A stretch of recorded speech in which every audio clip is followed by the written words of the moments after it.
Hey guys, and welcome back to Moto Addictions. In today's video, we are going to be working on parting out the Big Red still, but today it's been raining, and it's going to rain all this week and stuff like that, so today we're going to be working in the garage. I'm probably not going to be doing anything on this except maybe taking off some bolts, the mount bolts for the engine. Other than that, let's head to the garage, and yeah.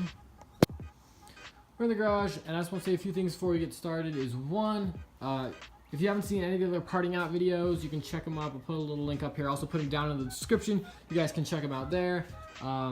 If you want to go check them out on Instagram, it's at Moto Addictions. I'll also put it at the end of the video. And how could I forget? Guys, we hit 100 subs, and I want to thank you guys so much for that. I've been working so hard, and you guys' support is just fantastic. I think we're actually at like 103 right now, so woo!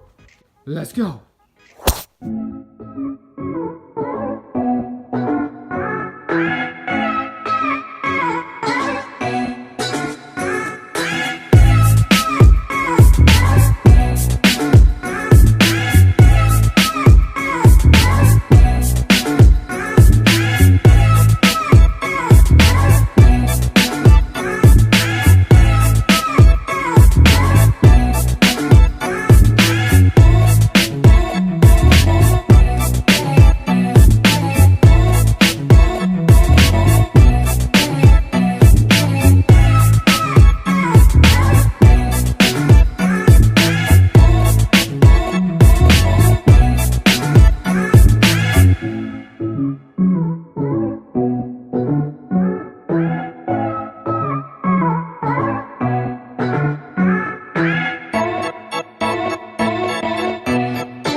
Guys, I think that's where we're going to wrap up today's video. I want to thank you guys so much for taking the time out of your day to come and watch my videos. I really do appreciate it. And while we're getting subscribers pretty quick here, I really want to thank you guys for that one. If you want to see any other videos, remember they're down in the description along with all the music and all that stuff. My Instagram's at Moto Addictions. You guys can go check me out there. Subscribe if you want to see more. Like if you like today's video. Comment if you want to see. You guys know the drill. Comment if you want to see or what you thought and all that good stuff. But until next time, guys, peace.